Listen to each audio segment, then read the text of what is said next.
Bueno, les doy la bienvenida en nombre del IPEX, del Instituto en Estudios en Humanidades y Ciencias Sociales de la Universidad de Comahue y del CONICET. En esta oportunidad nos encontramos compartiendo la presentación del libro que escribió Sebastián Fuentes, que se titula Cuerpos de Élite, Educación, Masculinidad y Moral en el Rugby Argentino.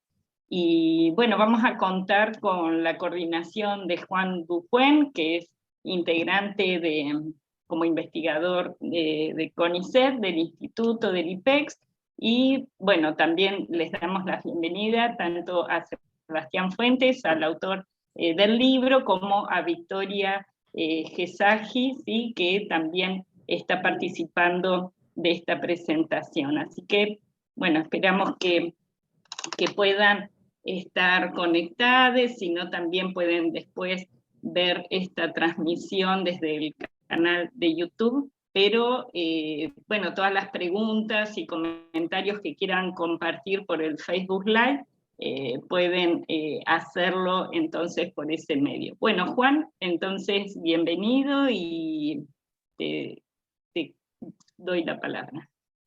Bueno, muchas gracias Verónica y muchas gracias al Instituto por permitirnos realizar este conversatorio para poder presentar el libro de Sebastián, que es un trabajo interesantísimo, que el lunes cuando publicamos que íbamos a hacer el conversatorio ya empezaron a escribir colegas en el Facebook y a mandarme mensajes de WhatsApp para ver dónde se conseguía el libro, así que vamos a ver qué pasa con las ventas, a ver si tenemos más ventas. Bueno, el libro se consigue en la editorial Prometeo, se puede comprar tanto en formato físico como virtual, así que los invitamos a todos y a todas a comprar el libro y a leerlo porque vale la pena, es muy interesante y trata un tema central para entender la producción de las élites, de las juventudes de élite en Argentina. Yo le voy a ceder la palabra primero a Victoria Gesagi, la voy a presentar para que ella haga un comentario inicial del libro. Victoria Gesagi es doctora en Antropología Social y magíster en Ciencias Sociales con orientación en Educación, es investigadora del CONICET, dirige el grupo de estudios sobre jerarquías en el Instituto Gino Germani, es profesora de la UBA y editora de la revista Anfibia de la UNSAM, así que Vicky, todo tuyo. Bueno, gracias por esta invitación, es un placer, gracias Juan, gracias al IPEC. Presentar el libro de Sebastián tiene para mí, primero digamos, como Sebastián me vincula una relación de afecto y de trabajo, de diálogo conjunto en estos temas, pero a la vez leer este libro es realmente digamos, van a pasar un muy lindo momento leyéndolo, cuando lo compren, como decía Juan, pero sobre todo yo creo que es un libro que lo vamos a leer y releer de diferentes formas, nos vamos a apropiar de ese libro, porque es muy generoso en las discusiones teóricas que instala. Y sobre eso quiero hablar un poquito. El libro de Sebastián es una etnografía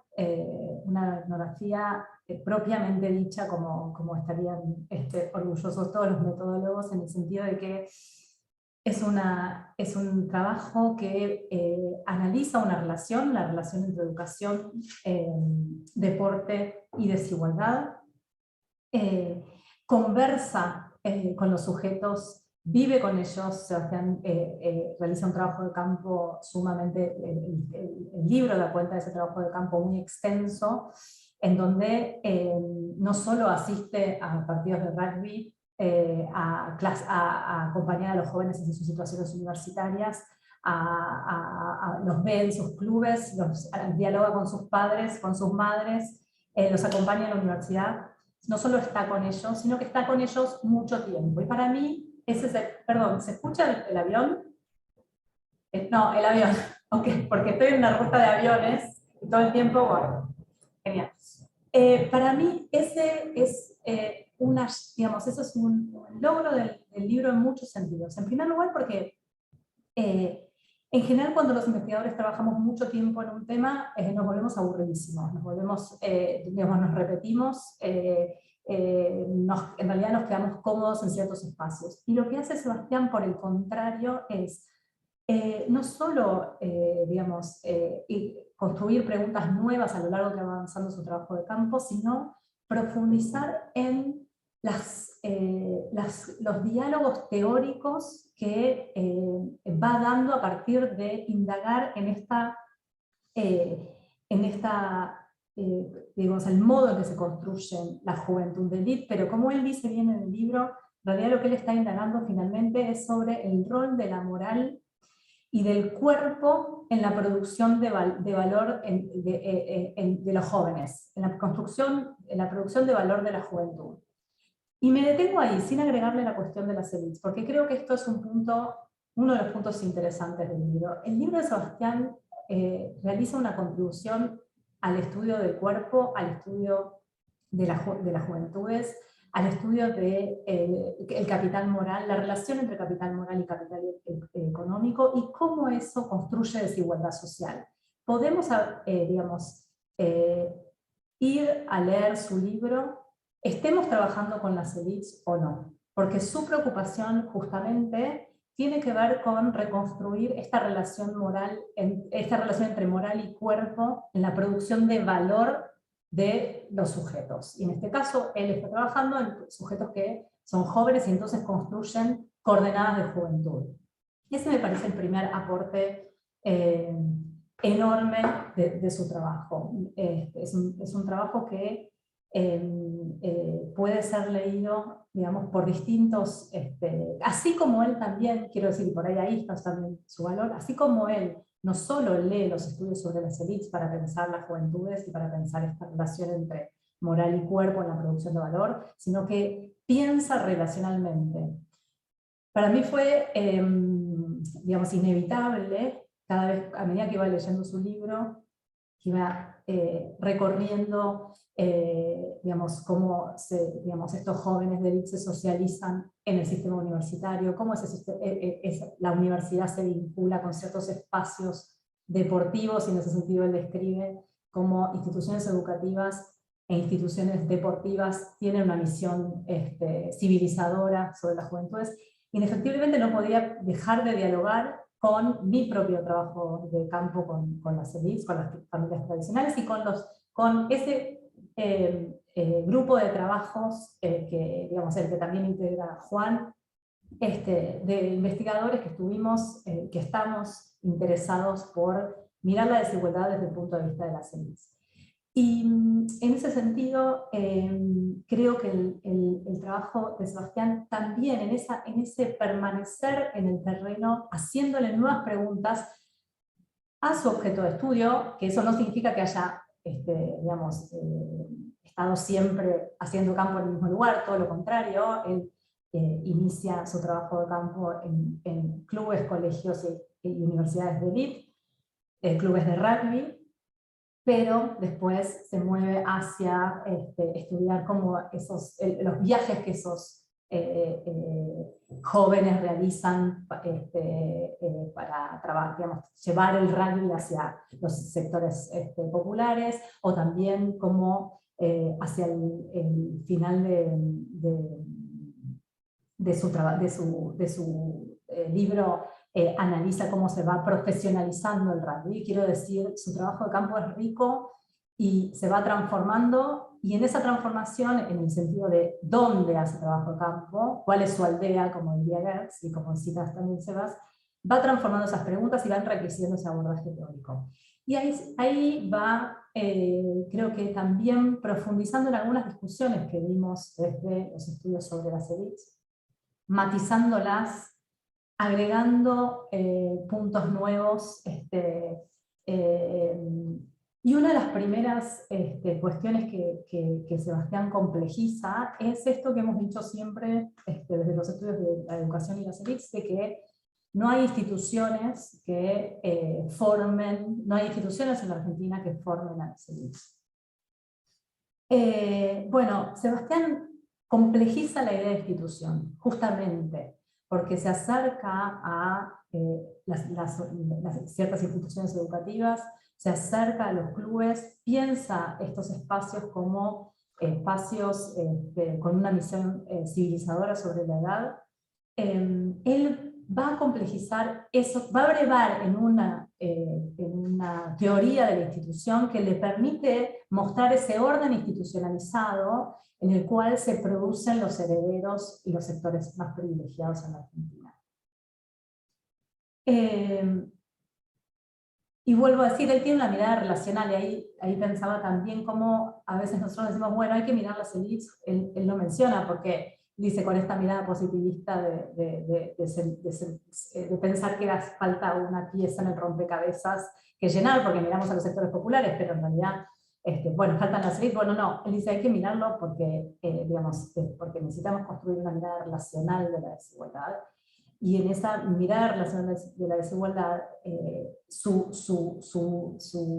abordaje de este orden institucional en el cual se producen los herederos, también lo podríamos llevar a pensar ese ordenamiento institucional que produce jóvenes estigmatizados, es el opuesto a esta juventud blanca y dorada que aparece en el libro de Sebastián. Quiero decir con esto que efectivamente la mirada es relacional, y el aporte del libro de Sebastián también es un aporte que no se queda en el caso, sino que construye teóricamente un corpus para pensar un corpus conceptual para pensar la desigualdad. Y en este camino que hace el texto, el libro, entre un primer trabajo de campo que no voy a recordar las fechas, pero que creo que Sebastián sitúa hasta 2011, y después otro trabajo de campo que es de 2012 a 2017, ¿puede ser? Bueno, no importa, pero son dos momentos del acercamiento. Yo creo que ahí también, no sé, después Sebastián me dirá si ese fue su recorrido o no, pero que hay una maduración de un pasaje de entender los procesos de construcción, digamos, los procesos de distinción de estos jóvenes, a entender su trabajo como el proceso de construcción de una antropología del valor, el proceso de producción del valor de estos jóvenes. En ese recorrido, él hace un recorrido en describir cómo se construye ese cuerpo de élite de los jóvenes varones, estas masculinidades que juegan al rugby. Ese cuerpo de élite está denotando una cierta clase social, ¿sí? Ese cuerpo se construye, denota para construirse en un cuerpo de clase. En ese recorrido que va desde ese cuerpo de clase hacia, en ese cuerpo de élite que denota clase, a ver cómo ese cuerpo se va transformando en algunos casos, en aquellos que por ejemplo pueden integrarse a la élite del rugby internacional, y entonces comienzan a trabajar ese cuerpo de una manera diferente, porque ese cuerpo empieza a ser un cuerpo que se mercantiliza y que se integra en una lógica del capitalismo global. En ese recorrido que muestra el libro, yo creo que está este pasaje de el cuerpo como una herramienta de distinción, a entender el cuerpo como parte de un proceso de producción de valor de estos jóvenes.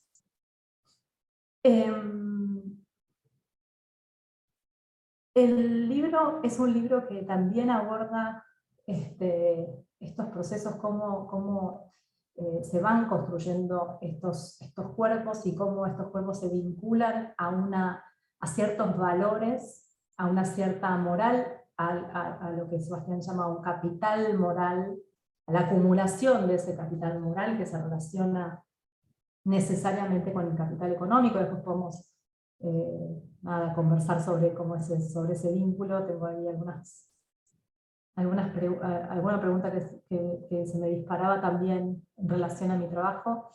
En ese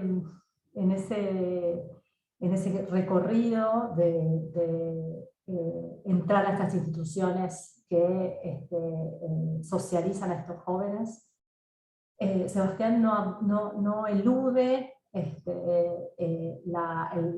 las transformaciones sociohistóricas que vieron afectadas a estos espacios. Entonces, cómo se va masificando la Universidad de Buenos Aires, a la que asisten muchos de estos jóvenes, y los clubes. Entonces, el Club Cuba, como uno de los clubes universitarios en donde se construye esta idea de masculinidad, bueno,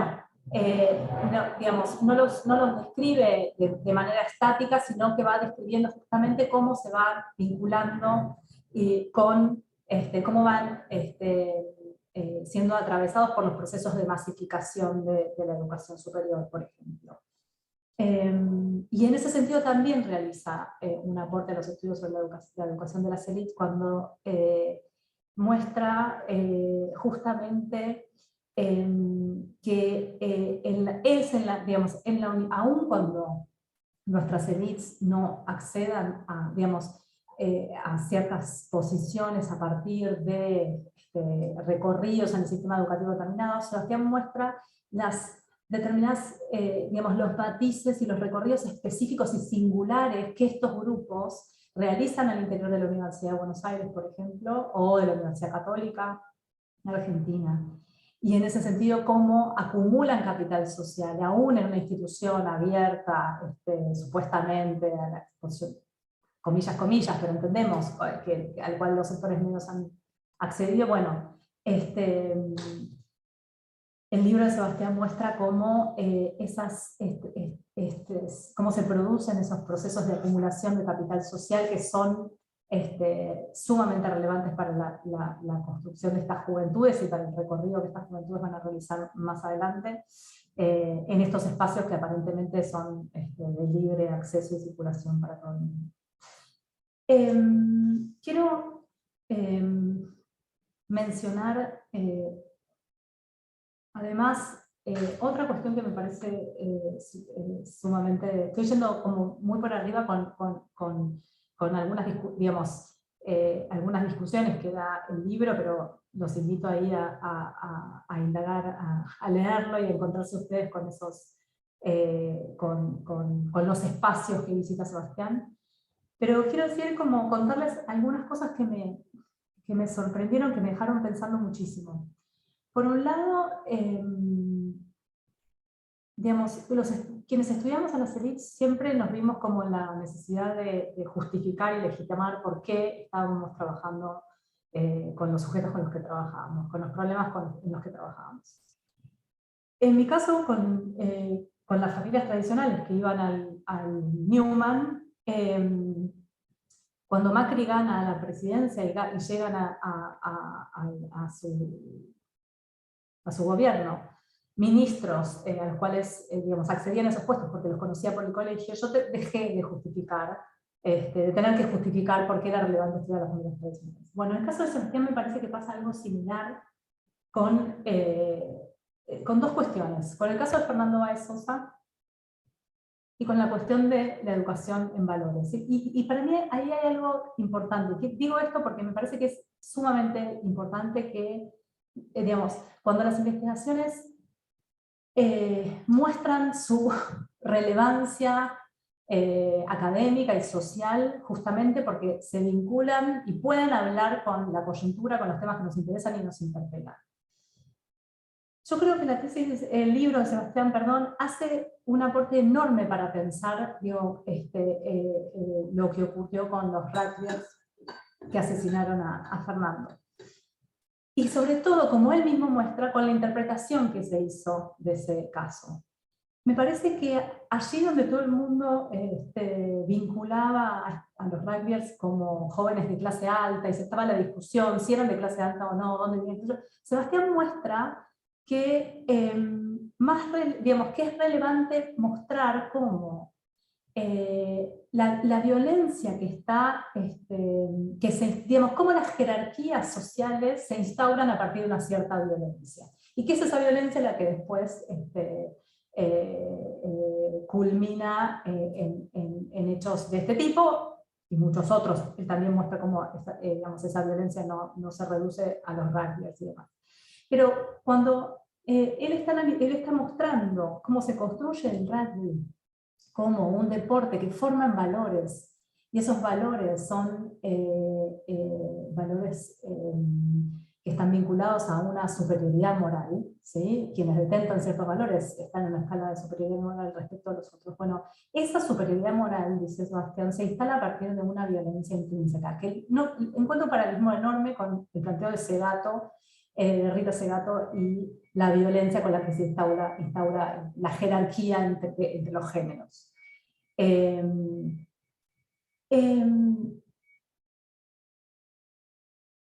Esa élite moral que se produce en el cuerpo de estos jóvenes se produce a partir de unos ciertos valores.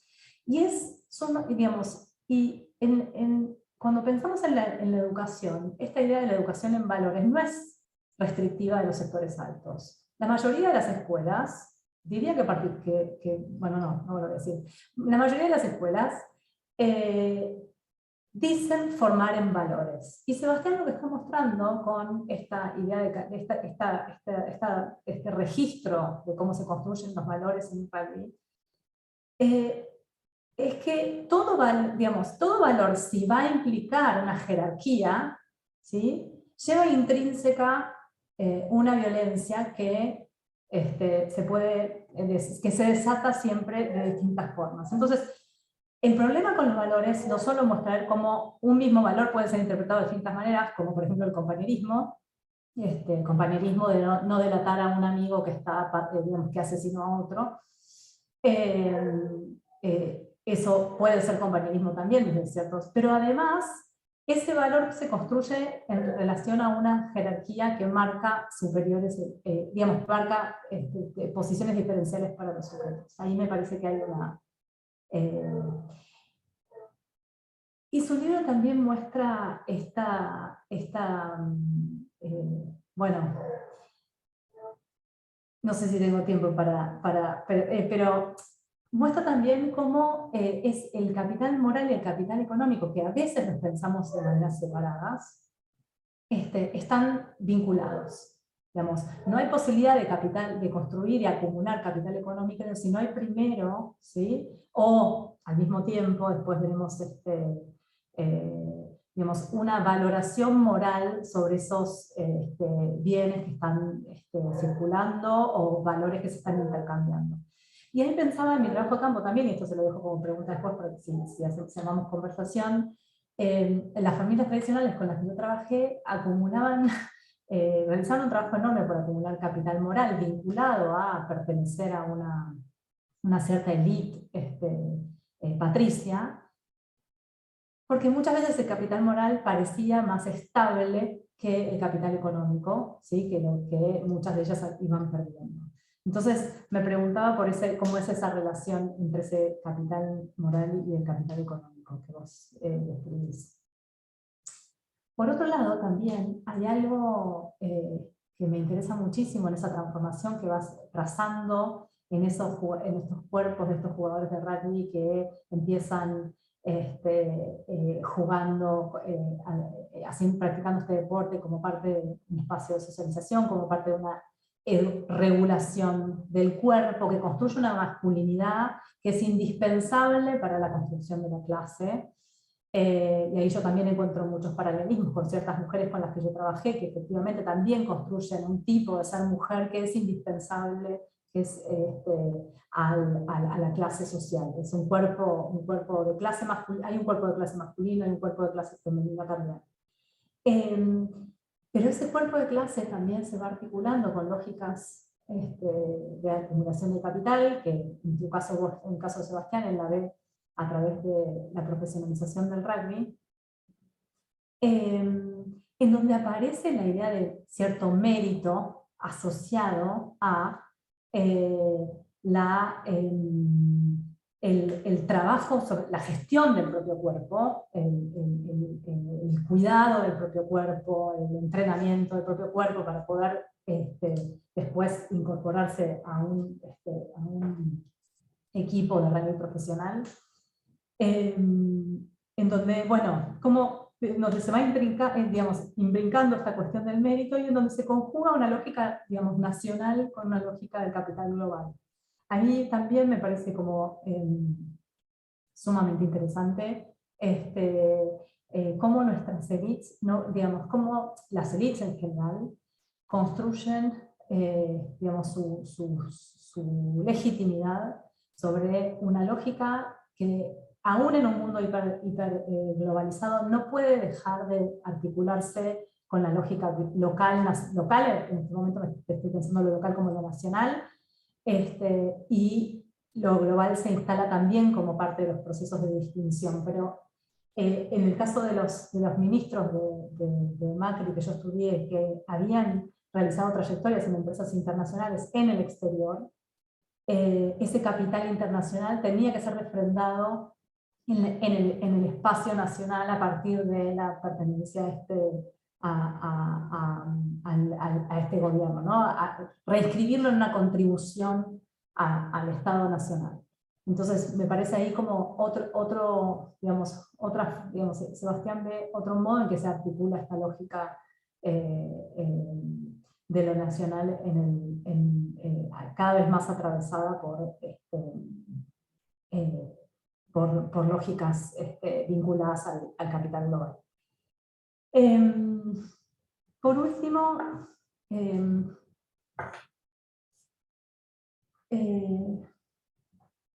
bueno, no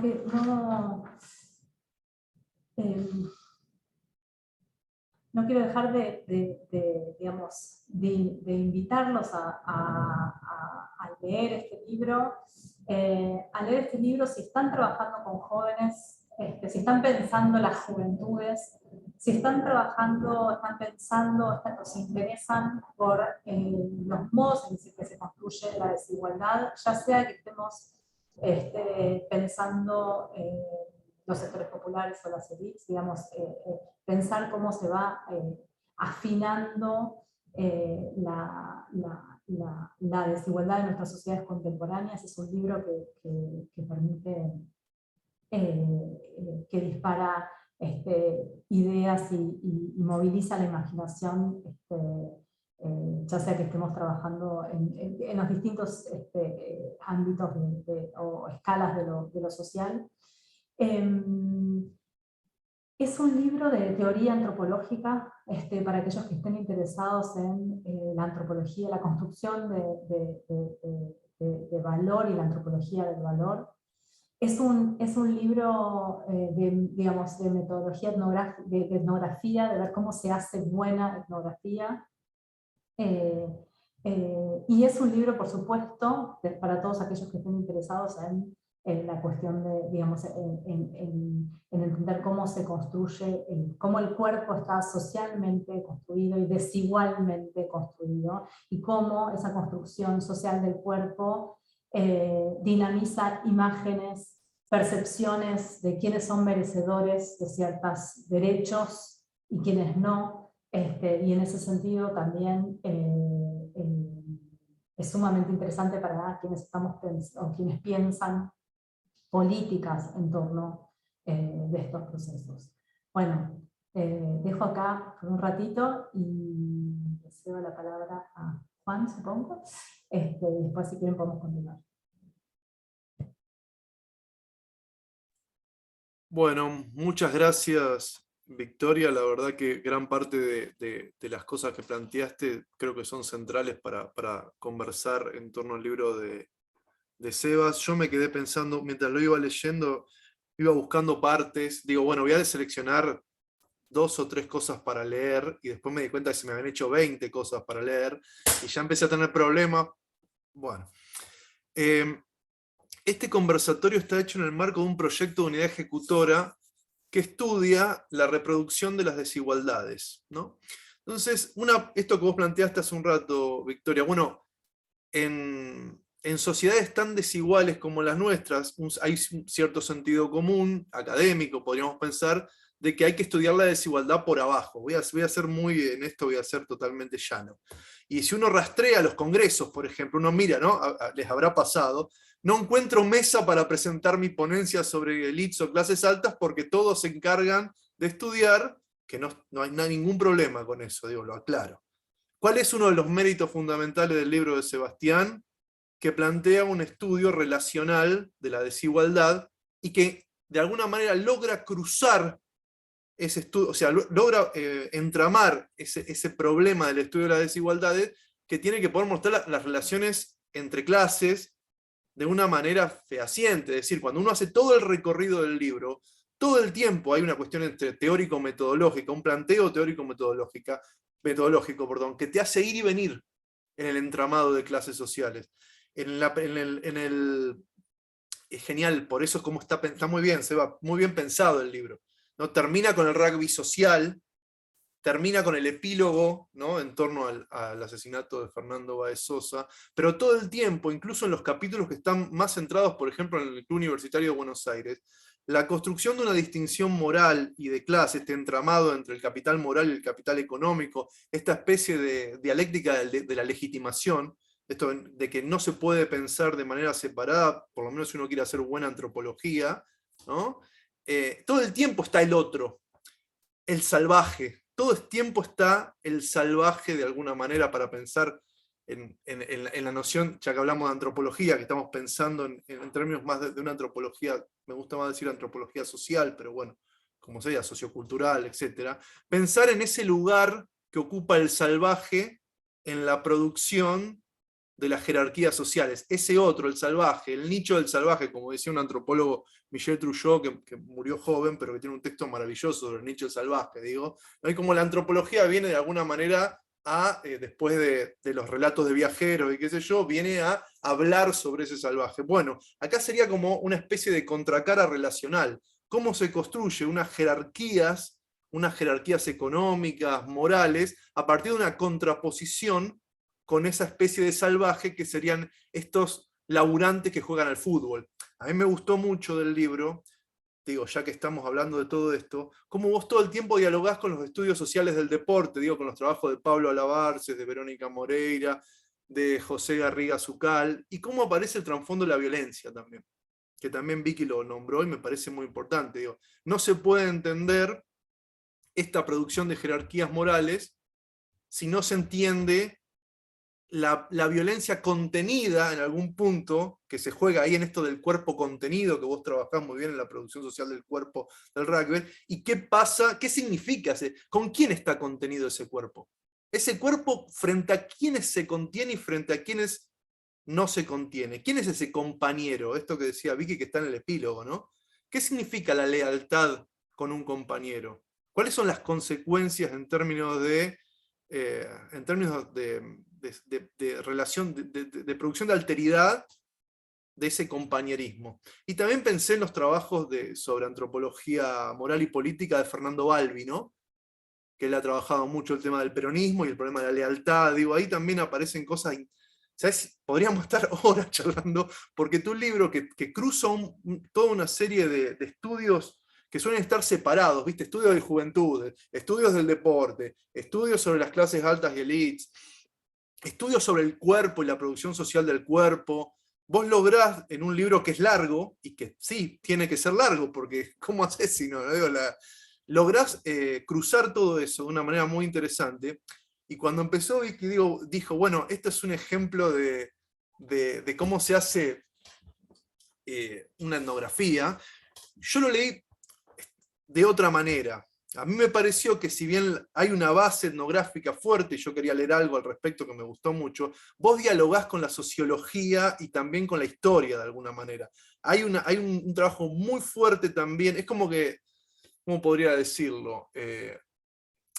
Es interdisciplinar el trabajo en algún punto. Es un trabajo que se puede leer desde podés encontrar todo un entramado sociológico, por así decirlo, un entramado más cercano a la historia, todos los primeros capítulos donde vos haces un trabajo muy minucioso, con unas notas al pie tremendas, con datos, con cosas que la verdad que son fantásticas, puede ser leído también en ese sentido. Pero sí la base, creo que está muy claro, es una base etnográfica antropológica, ¿sí? Y eso sí se nota mucho. Hay muchas partes que me marqué, que me parece que están buenas en ese sentido, en el sentido de la etnografía. Y hay una parte en la que vos contás, que lo voy a leer, es muy cortito, cómo entrás a Cuba, literalmente cómo entrás. Y me pareció genial, lo voy a leer, permiso, muy cortito, página 127. Dice Sebastián: la primera vez había contactado a un entrenador, quien ante mi interés de ver cómo eran los entrenamientos, me invitó directamente a Núñez, a la sede de Núñez.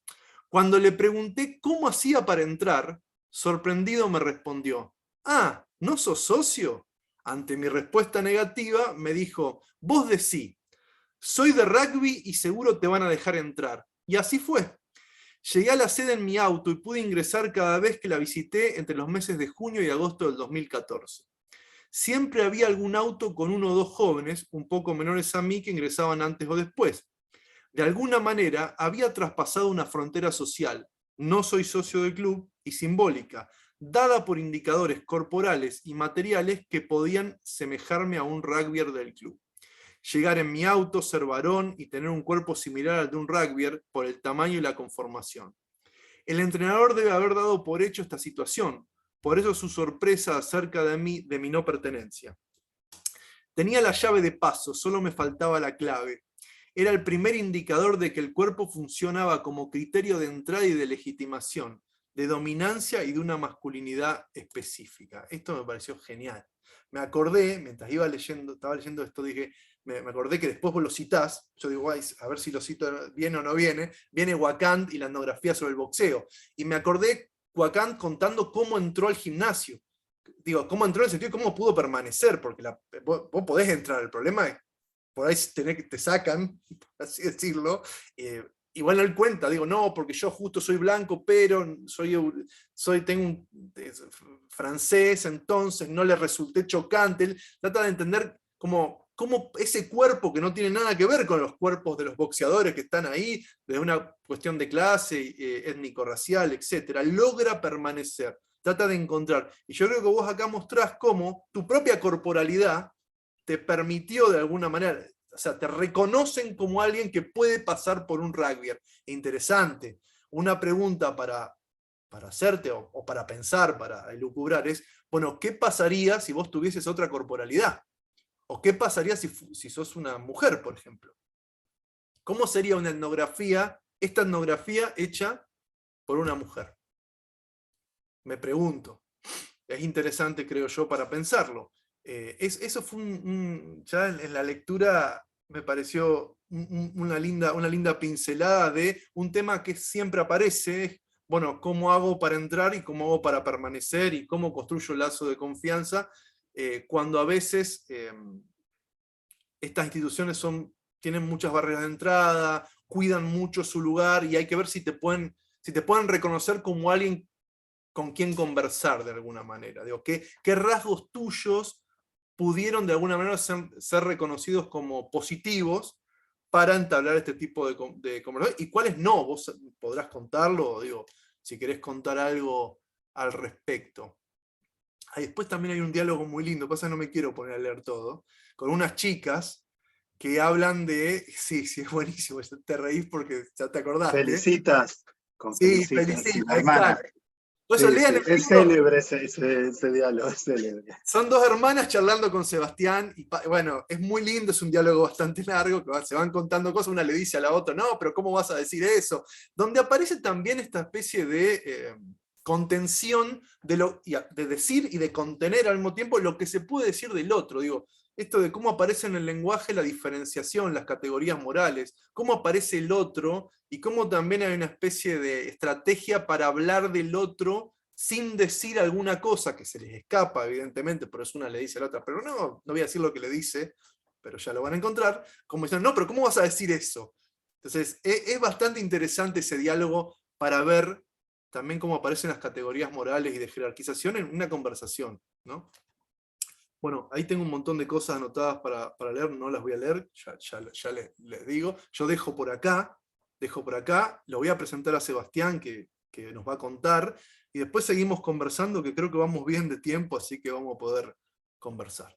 Bueno, Sebastián Fuentes, que es el autor del libro que estamos comentando con tanta alegría y tanto interés, es doctor en Antropología Social, magíster en Ciencias Sociales con orientación en Educación y licenciado en Filosofía. Es investigador del CONICET en el programa de Educación, Conocimiento y Sociedad, área de Educación de Flaxo. Es investigador y docente de la Universidad Nacional de 3 de Febrero. Sebas, todo tuyo. Bueno, muchas gracias, Juan. Pero muchas gracias por la invitación, la generosidad y siempre la buena onda y el cuidado para invitarme para conversar sobre esto, más allá de que uno le pone el título de presentación del libro, pero para mí lo rico son las 3 hojas que ya llevo escritas de lo que estaban diciendo. Por más que esto quede grabado, y bueno, agradecerte a vos y al Instituto Patagónico de Estudios en Humanidades y Ciencias Sociales por alojar y promover esta conversación. Y a Vicky, que nos une una relación de no sé cuántos años, 13, 14, que nos conocemos, y bueno, y siempre está también su profundidad y su amorosidad para pensar juntos, juntas. Me fui notando algunas cosas que estaban diciendo también para después ponerlas en diálogo con los dos. Y les agradezco, bueno, los elogios sobre el libro. Es cierto que llevó mucho tiempo hacer el campo y escribirlo, obviamente. El campo empezó en el marco de mi tesis de maestría a fines de 2008, y lo continué, si bien interrumpí durante 2011 unos meses, pero cuando empecé el trabajo de campo de mi tesis de doctorado, ahí unos meses, digamos, casi un año de interrupción, hasta el trabajo de campo de mi tesis doctoral hasta 2014, y después retomé el trabajo de campo cuando participé de un proyecto sobre la globalización de los deportes en la Universidad de Ámsterdam entre 2016 y 2018. Hice ese trabajo de campo donde me metí más con los jugadores de rugby profesional de la Unión Argentina de Rugby, es decir, los Pumas, aunque en ese momento lo que estaba, la marca, digamos, que estaba promocionándose y que más vigencia tenía eran los Jaguares, que era la primera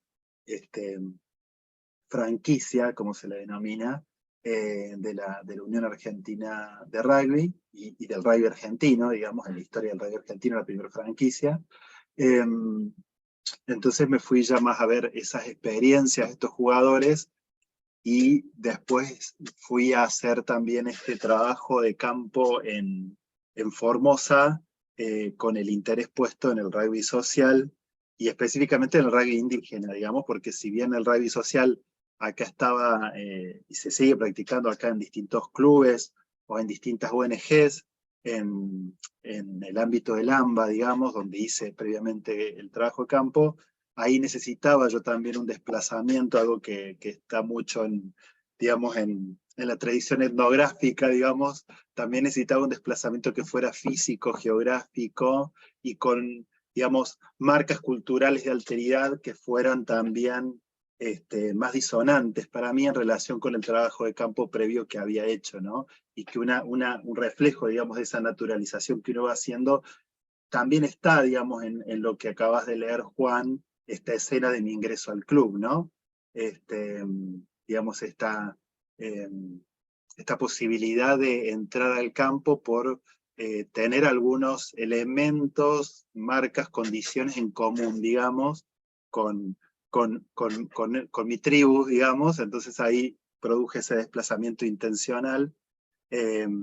Pero cuento también una cuestión que estuvo ahí, que tiene mucho que ver con cosas que ustedes están marcando, que cuando tomé la decisión de ir a hacer este trabajo de campo entre Rugby y Tobacón de la periferia de Formosa, las otras alternativas para ir a investigar el rugby social eran ir a ver la experiencia de Ciervos Pampa, es decir, jugadores de rugby de la diversidad sexual acá en el AMBA, que siguen existiendo con mucha fuerza y con mucho reconocimiento y mucha lucha también, o ir a ver el dispositivo de Espartanos, que en ese momento, cuando yo estaba tomando estas decisiones en 2016, 2017, todavía no había crecido como ya creció. Digo, Espartano empezó como una ONG, un grupo de jugadores de rugby que van a las cárceles acá en el área metropolitana de Buenos Aires a hacer que los presos, bueno, puedan jugar al rugby,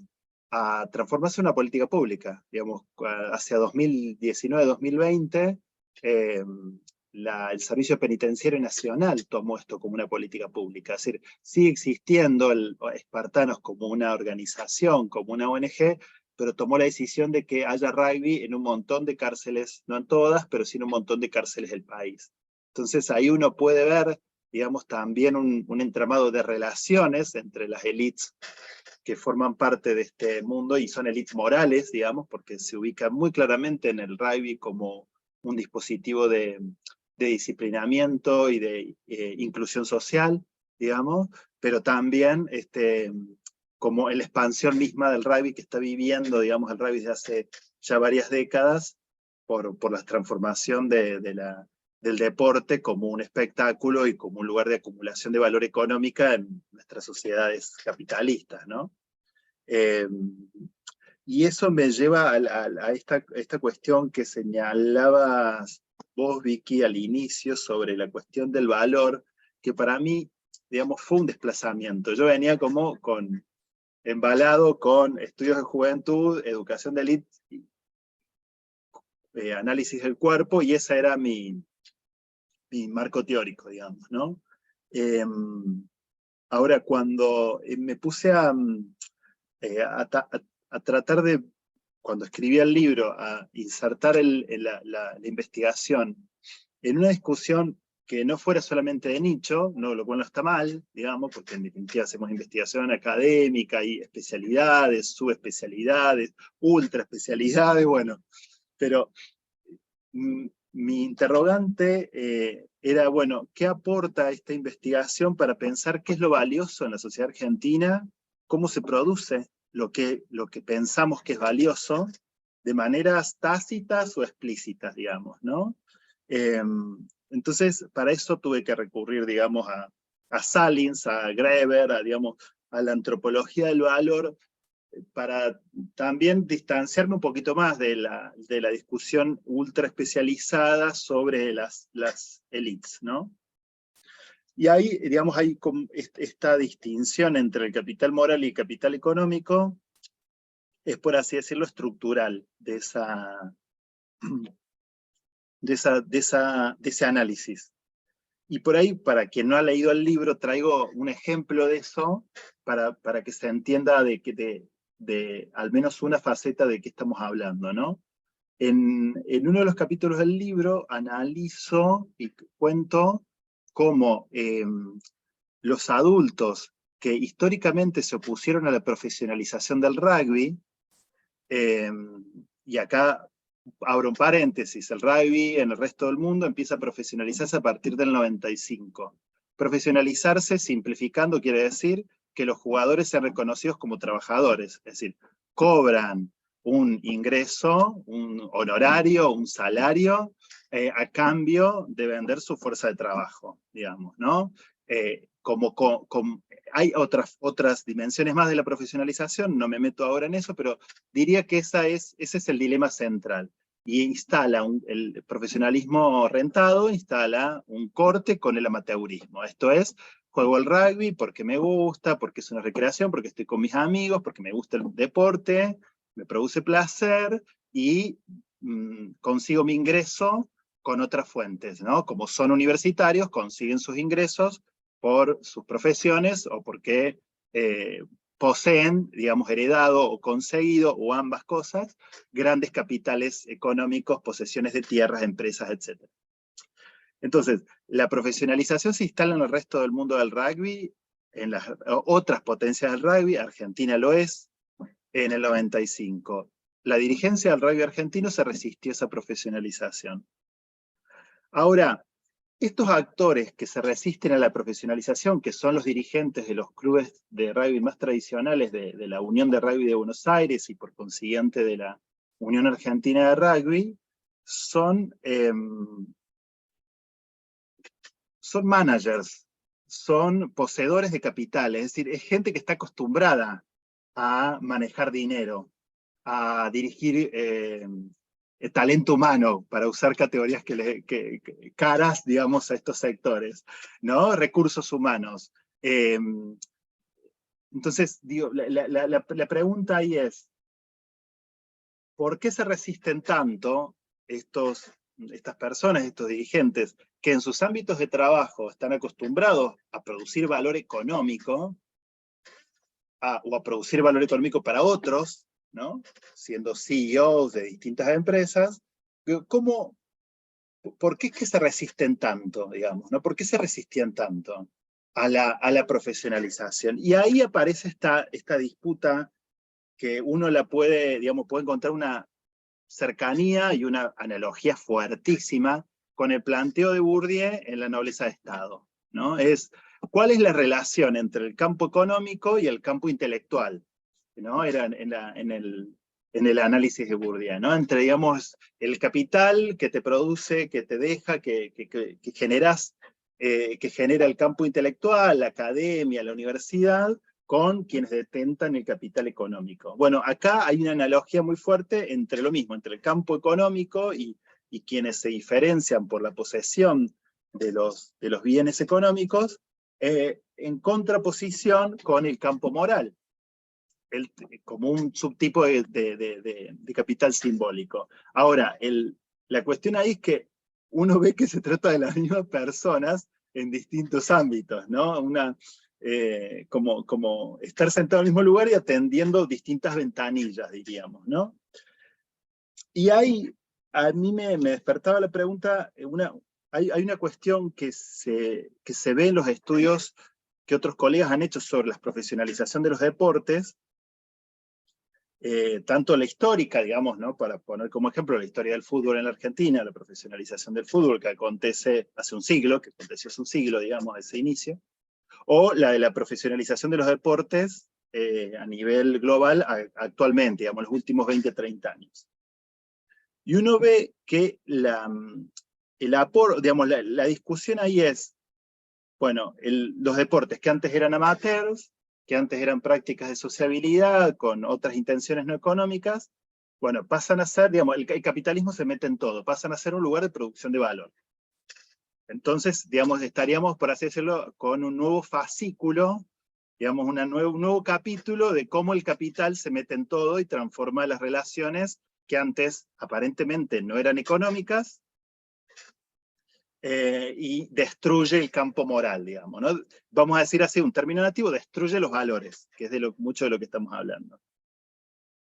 Ahora, la resistencia a que el rugby se profesionalice, mi planteo es, estos actores la llevan a cabo esta resistencia porque saben que cuando empieza a mandar exclusivamente el capital económico, pierden poder, digamos, porque los capitales son transnacionales, lo saben porque gerencian, muchos de ellos gerencian en Argentina empresas de capitales extranjeros.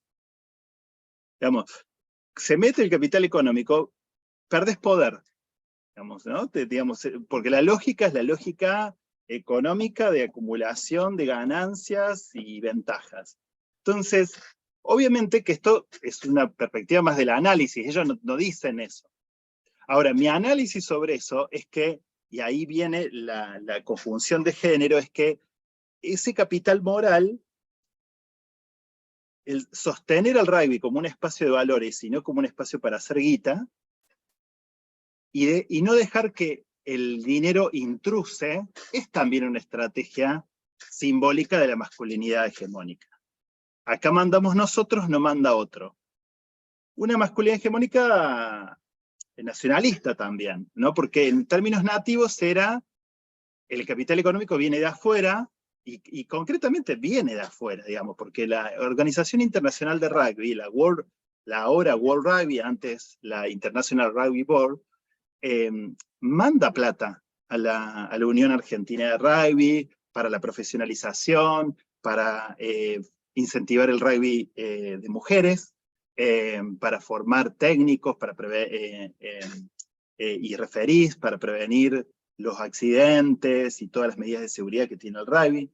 Y además porque las empresas que invierten, las empresas de indumentaria deportiva, de seguros, son todas empresas de capitales extranjeros. Entonces hay una defensa de este espacio lo gobernamos nosotros, porque si no, nos lo van a dominar otros, que es el capital económico, y aparece esta cuestión del dominio, ¿no? Ahora, para mí lo interesante fue, digamos, en esta disputa, es ver que lo que estaba en juego es cómo al interior de los sectores privilegiados había una disputa por qué es lo valioso. ¿Qué es valioso? ¿Que sigan jugando al rugby de manera amateur o de manera profesional? Bueno, la disputa sigue, digamos, porque el rugby argentino sigue siendo dual, digamos. Tiene las franquicias, ahora no solamente, digamos, las franquicias que jugaban con los equipos de rugby profesionales de Sudáfrica, Nueva Zelanda, Australia y Japón, la SANSAR, sino con nada más y nada menos con Américas Rugby League, es decir, con la Liga de Rugby de las Américas, que son básicamente capitales norteamericanos. Y al mismo tiempo sigue existiendo el rugby amateur, ¿no? Es decir, sigue, digamos, no se eliminó ni se va a eliminar, digamos, no va a seguir siendo, porque te dicen, o es el semillero, porque es el semillero para el rugby profesional, o porque es, bueno, no, el rugby bueno, digamos, frente al otro rugby, que te vendes tu alma, digamos, por el dinero. Ahora, a mí me sigue resultando me sigue resultando interesante o provocador tratar de ubicar allí, que es una disputa que sigue en curso, que se institucionaliza de esta manera, sigue estando allí, y me sigue interesando el rol que juegan los jóvenes en eso. Porque uno diría, a ver, los jóvenes que juegan en los clubes de rugby amateur, cuando yo hacía trabajo de campo, y hoy también, yo digo, jugar como amateur, entrenar como profesional, en una parte del libro. ¿Por qué? Porque se la pasan en el gimnasio, con nutricionistas, tienen psicólogos, kinesiólogos, y muchos equipos de primera de rugby, digamos el equipo principal de rugby de los clubes, tienen psicólogos, tienen 1, 2, 3 kinesiólogos, además de médicos, suman nutricionistas, suman coachings, profesores de yoga, suman todo un aparato profesional. Van al gimnasio todos los días, toman suplementos, gestionan sus dietas, gestionan los consumos de alcohol o de drogas, para también tener una buena performance, digamos, deportiva, física, deportiva en el rugby. Ahí hay toda una penetración, digamos, de la lógica profesional en el rugby amateur. O sea, y es también un indicador de clase, ¿no? Porque para todo eso necesitas tener recursos institucionales de los clubes y recursos personales para tener el tiempo para dedicarle a la producción del cuerpo de manera cotidiana. Ahora, la cuestión no se zanja, y eso me sigue resultando interesante. ¿Por qué? Porque muchos de estos jugadores amateurs son convocados afuera, en otro país, en algún club de Francia, Irlanda, Gales, o en las franquicias de la Unión Argentina de Rugby, para jugar con un contrato, juegan unos años y después vuelven al club. Y ahí la explicación no siempre es, les fue mal, ¿no? Como pasa, no sé, en el mundo del fútbol, ¿no? No tuviste un buen rendimiento, bueno, nada, te sacan. Muchos de estos jugadores que vuelven a sus clubes, vuelven porque extrañan, vuelven porque dicen, no quiero perderme, terminar mi carrera universitaria y heredar, digamos, ¿no? La posición profesional, económica, capitalista, empresaria de sus familias. Digamos, sigue habiendo allí una entrada y salida, digamos, ¿no? Y un juego estratégico de las nuevas generaciones en torno a cuánto acumular capital económico por medio del rugby, cuánto seguir acumulando, reproduciendo este capital moral de distinción, o el capital moral de la ideología amateur, de estoy acá porque me interesan mis amigos.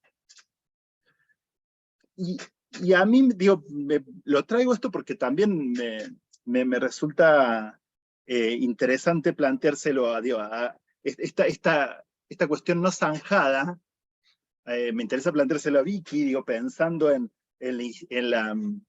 en la tensión entre el mérito y la herencia, digamos que esa frase que está en el título de tu libro, de alguna manera nos sigue permitiendo pensar como dos polos, digamos, analíticos para analizar la producción de valor, la educación de las élites, pero en general la producción de valor, pensando ahí lo económico y lo moral, en ambos, en la herencia y en el mérito, y también pensando en esta fenomenología del poder que venís trabajando, Juan, desde Bourdieu, desde Merleau-Ponty, sobre cuál es la producción de valor digamos, qué pasa con los capitales cuando se convierten, ¿no? La famosa conversión de capitales, ¿no? Tenemos acá jugadores que están convirtiendo su capital moral heredado y su pertenencia al club de rugby en capital económico, ¿no? Una fuente de ingresos, pero de esa conversión se puede volver. A mí me sigue llamando la atención eso, o sea, las conversiones no son definitivas, o al menos tendría que explorar, ahí nos iluminarás tal vez vos más, Juan, un poco más la perspectiva de Bourdieu sobre conversión, o de quienes siguieron, no estoy pensando en Monique, de Saint Martin, pero como hay una conversión de la cual se vuelve y que nunca es total, y eso me resulta interesante, porque si solamente jugás al rugby para acumular guita, de alguna manera te vas quedando fuera de la pertenencia moral, digamos, ¿no? Por todas las prácticas de clasificación que hay al interior de los sectores privilegiados. Entonces, no es que ingresó el capital y se transformó, el capital económico, y se transformó todo, sino que hay como un ida y vuelta entre el campo moral y el campo económico, ¿no? Bueno, dejo planteado eso porque me gustaría hablarlo con ustedes. Y hay algo que traían sobre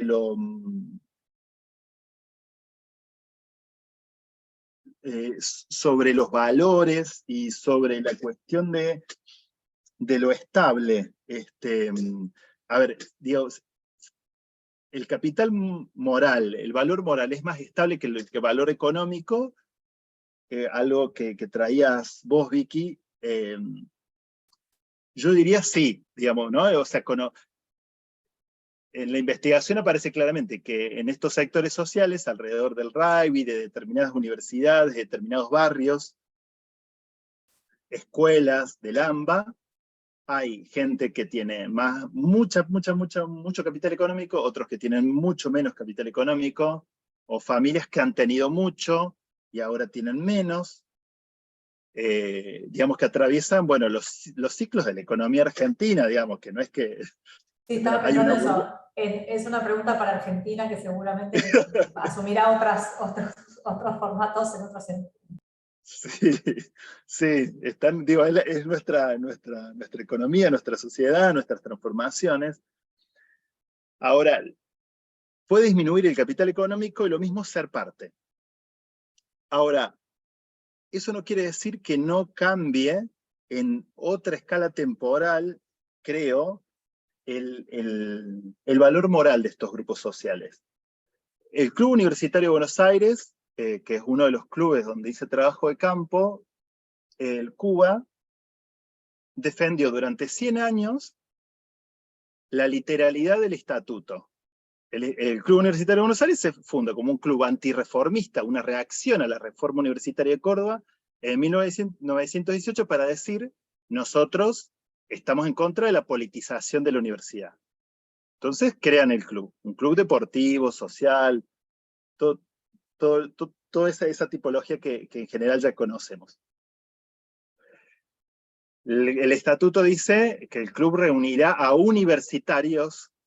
Entonces, con ese género, los dirigentes del club defendieron, a diferencia de quienes se resisten al uso del lenguaje inclusivo, que dicen, la O incluye a varones y mujeres, no usemos universitarios, universitarias, ellos dicen, no, acá universitarios es universitarios, son varones.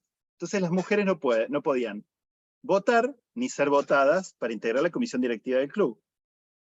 a pesar de que el club tenía muchísimos deportes para las mujeres en Cuba juegan al golf, salvo el rugby, cosa interesante, ¿no? Del sostenimiento de un orden de género, diría Connell, y del ingreso a 2 espacios, a 2 sedes importantes del club, donde no podían ingresar mujeres. Las mujeres tienen una participación activa tremenda.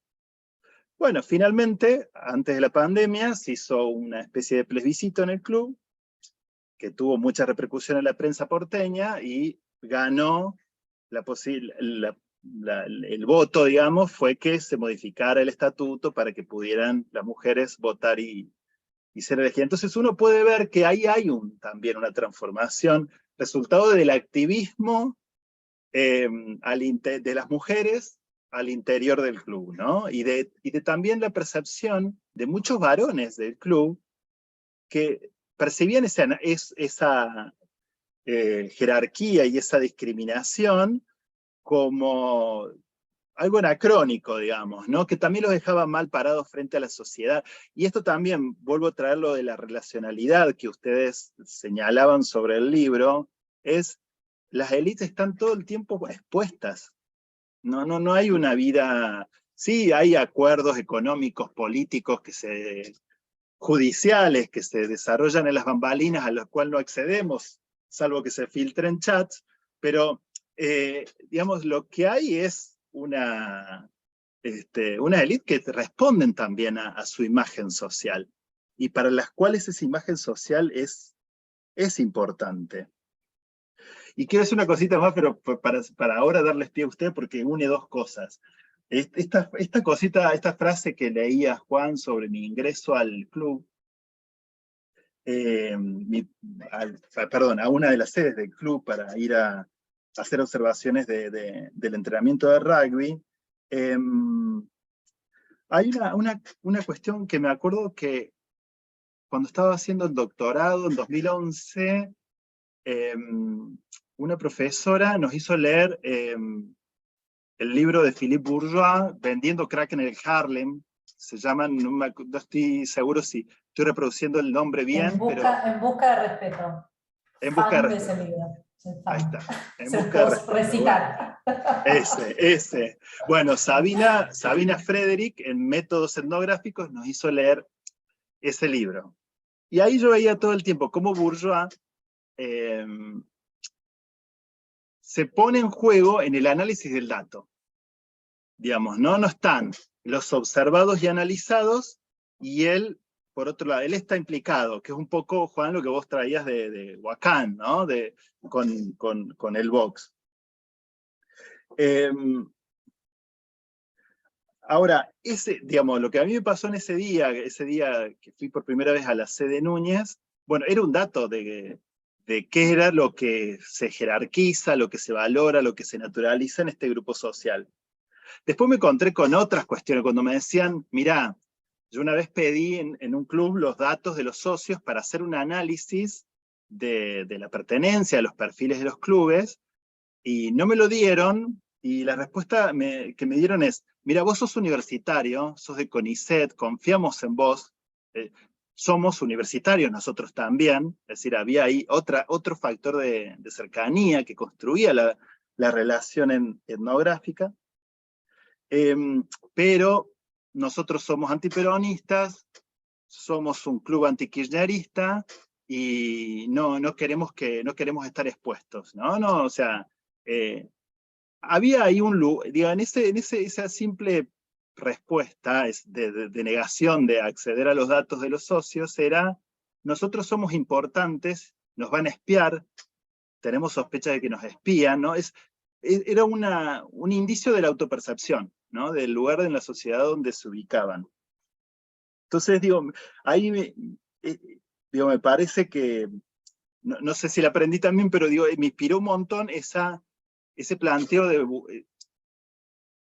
Bourgeois, que uno lo ve en la escritura, digamos, no es que te dice voy a usar esto, sino que está en juego en la escritura y está en juego en el análisis.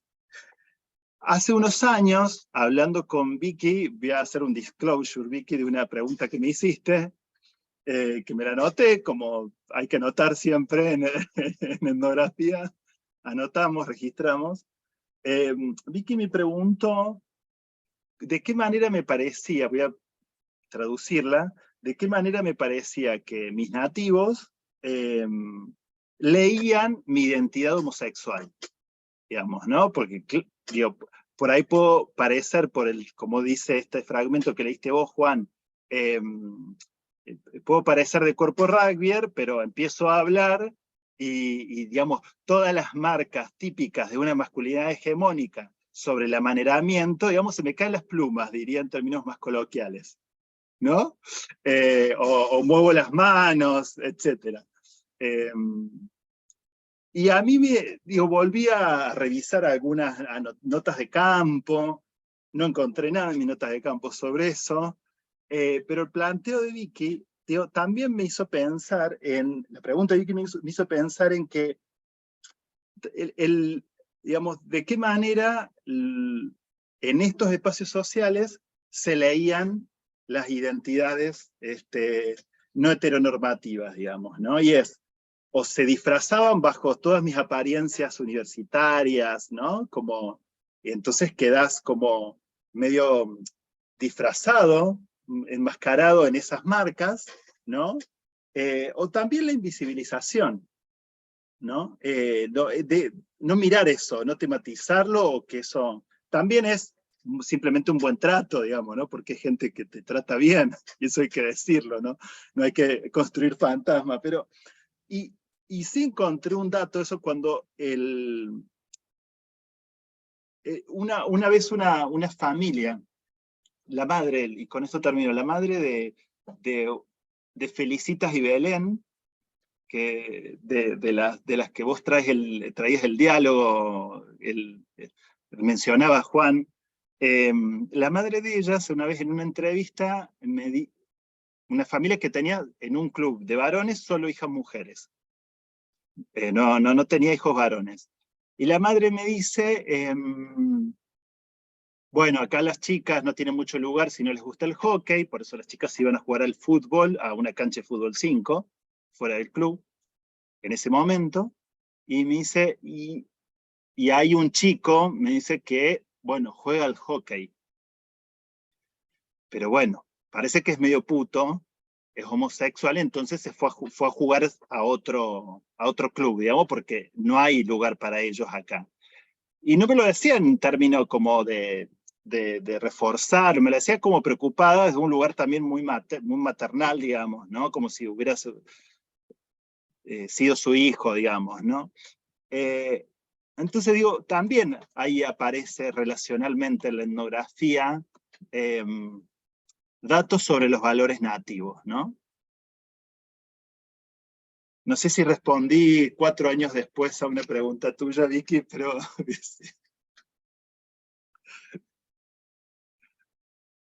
Bueno, dejo acá, pero para escucharles a ustedes.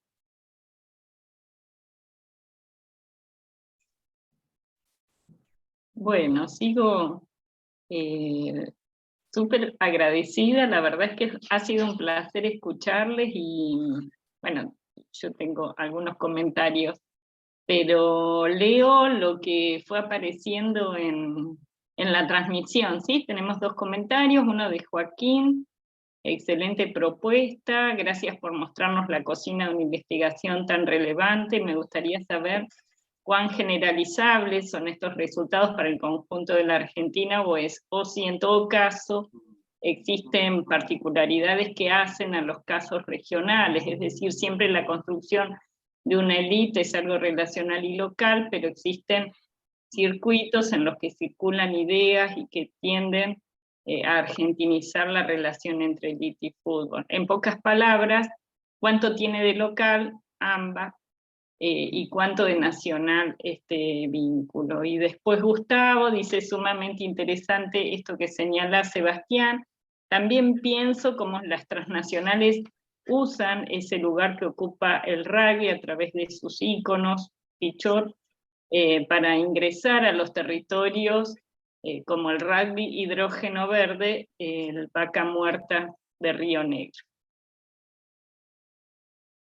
Bueno, yo me tomo el atrevimiento de hacer algunos comentarios. La verdad es que es sumamente gratificante ver cómo el ruedo del trabajo de campo puede generarnos preguntas, incluso a quienes no circulamos necesariamente o directamente por estos temas, pero sí estamos preocupados y atentas al tema de cómo la etnografía nos permite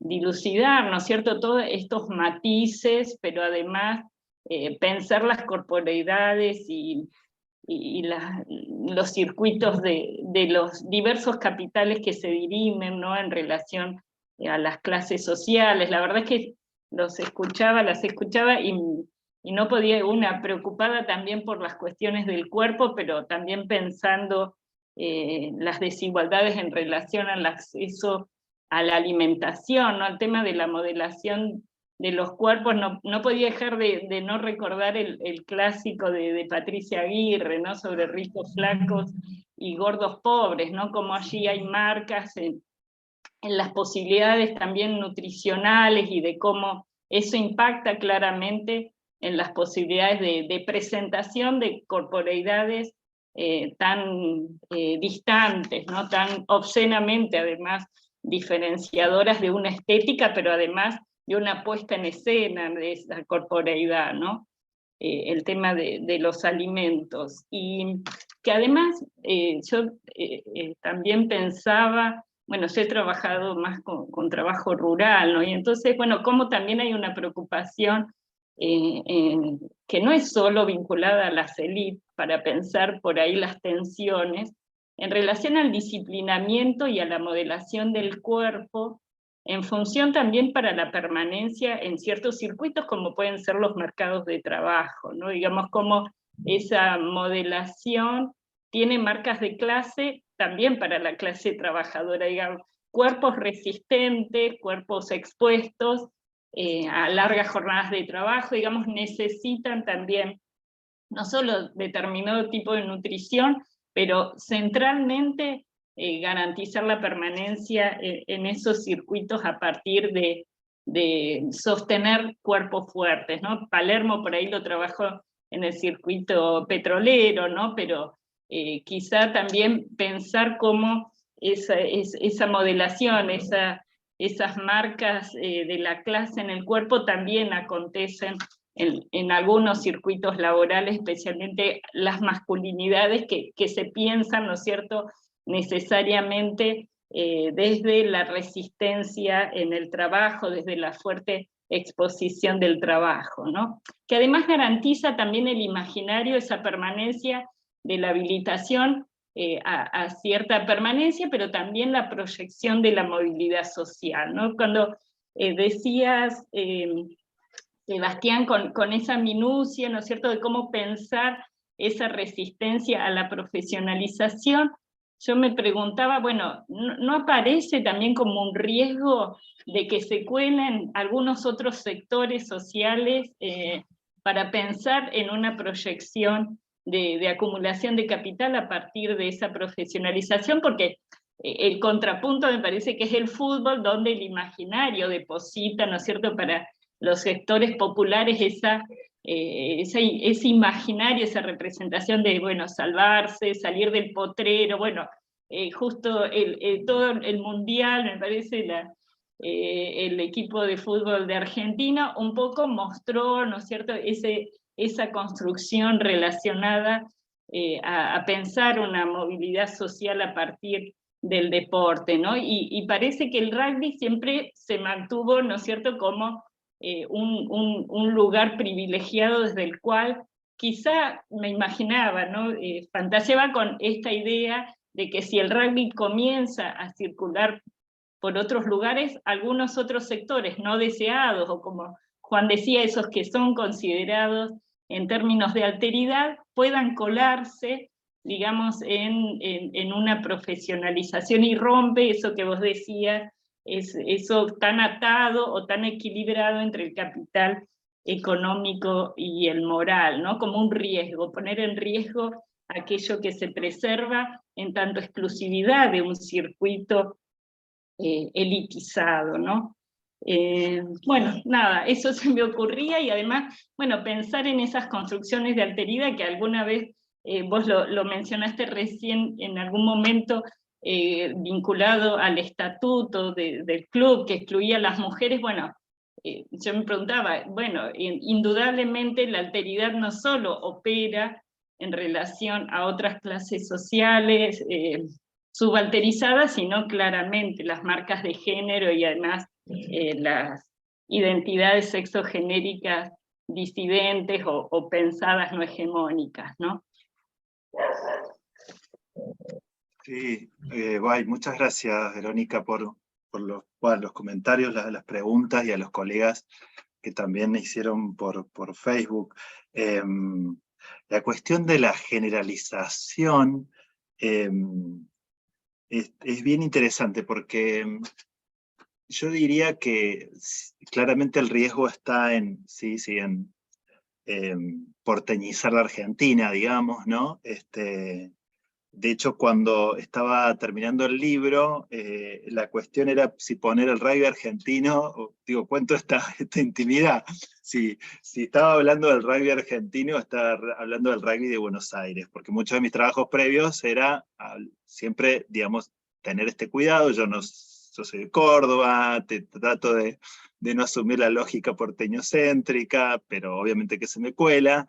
Y ahora, la justificación para mí de hablar del rugby argentino no está dada porque haya hecho trabajo de campo también en Formosa, digamos, ¿no? Y no solamente en el AMBA, y haya tematizado algo de las jerarquías en Formosa, sino porque el proceso de consolidación del rugby argentino a nivel federal transcurrió con las mismas marcas de clase. Digamos, cuando uno ve cómo se llegaron a formar los primeros clubes de rugby, primero se forman en Buenos Aires y después se expanden a las ciudades universitarias, es decir, a las universidades que tenían universidades, Córdoba, Rosario, Tucumán, y a medida que se expande el sistema universitario, también se van expandiendo los clubes universitarios, o que no se llaman universitarios, pero que terminan practicando rugby, o, por ejemplo, Santiago del Estero, ¿no? Santiago del Estero, que es una provincia que no tuvo universidades nacionales hasta, digamos, la segunda mitad del siglo XX, y una privada recién, la Católica Santiago del Estero, en los 60, principios de los 60, pero sin embargo, ahí el rugby se expandió por medio de los clubes hípicos. También, digamos, otra marca de los sectores privilegiados locales, ¿no? Entonces, cuando uno empieza a ver cómo se expande el rugby en las distintas ciudades y provincias argentinas, ve que operan estas mismas jerarquías que funcionaron en Buenos Aires para su expansión o institucionalización, ¿no? La marca, el Elan extranjero, el Elan, la marca británica, digamos, ¿no? El deporte inglés, para ser más preciso, la ideología amateur, la asociación con la experiencia universitaria, es decir, un deporte practicado por gente ilustrada, por varones ilustrados, y esas jerarquías están presentes en la conformación del rugby. Incluso en una provincia como Formosa, donde el rugby recién se empieza a practicar a fines de los años 60 y principios de los 70, que la llevan básicamente formoseños que habían ido a estudiar a otras provincias argentinas de la universidad, volvían a Formosa, eran profesionales, en un momento donde no había muchos profesionales, y entre profesionales y gente del ejército, se empieza a practicar el rugby en Formosa.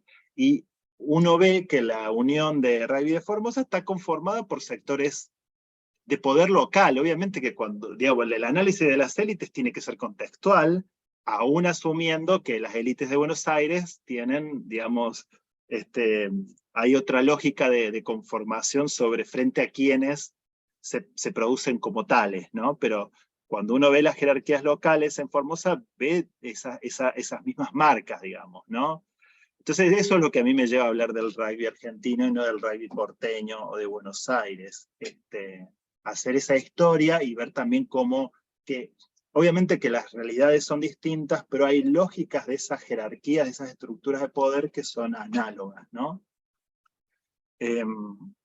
Y el comentario sobre Pichot, bueno, efectivamente es así, digamos, Pichot es una figura excepcional para analizar, bueno, justamente por su ductilidad y porque es muy difícil de ubicarlo en un solo lugar, digamos, ¿no? Porque fue uno de los protagonistas del proceso de profesionalización, como jugador y exjugador, siempre impulsando la profesionalización tras bambalinas, digamos, si les dijera, como con delegados, ¿no? Que impulsaban la profesionalización, aunque se sabía que él estaba atrás, con una empresa que se dedica, una empresa muy importante que se dedica a hacer producción televisiva, de transmisión de eventos deportivos, de eventos de celebrities porteñas, de producción audiovisual de muchos tipos, digamos, y a su vez ocupar un lugar importante en la Unión Internacional de Rugby, la World Rugby, ¿no? Hasta hace poquito que perdió una elección interna para ser, ser presidente, ¿no? Entonces, y es uno de los primeros que salió a decir de las figuras importantes del rugby, cuando se empezó a poner sobre la mesa esta cuestión que se enfatizaban Juan y Vicky recién sobre la violencia que hay para producir estos cuerpos y estos valores, los entrenamientos, los llamados ritos de inicio, de iniciación. Bueno, cuando se empezó a poner más sobre el tapete estas prácticas, Pichot fue uno de los que salió a hacer una autocrítica de esto, digamos, ¿no? Y ahora también aparece como un representante de una empresa extranjera que instala o que va a instalar o que ya está avanzando en esa delimitación del territorio en la Patagonia para la producción de hidrógeno verde, ¿no? A mí o sea, me llama la atención su ductilidad, pero no me llama la atención que esté en ese lugar, digamos, ¿no? Porque el rugby en Buenos Aires prepara para ese tipo de cuestiones. Ya sea que las heredás y te las reapropias y las transformás, o no las heredás, pero te genera el círculo social y de poder y de contactos para eso. Me quedé de las cuestiones que señalabas, que efectivamente la producción del cuerpo, según la clase social, la alimentación y la modelación, me quedé pensando en que cuando los jugadores de rugby, digamos, tan atléticos y musculados, sobre todo los que juegan en primera o se van afuera, o juegan en la UAR, en Puma, Jaguar, en las franquicias, digo, hay una especie de reflexión y percepción de todos los beneficios que tiene eso. Digo, porque yo me encontré con relatos donde, bueno, a ver, tener esos cuerpos implica tener mucho levante, digamos, tener la mina que quieras. Estoy reproduciendo discurso nativo, ¿no? Saber que van a apreciar tu cuerpo también otros varones, ¿no? Que te van a decir, que lo mazo, digamos, como...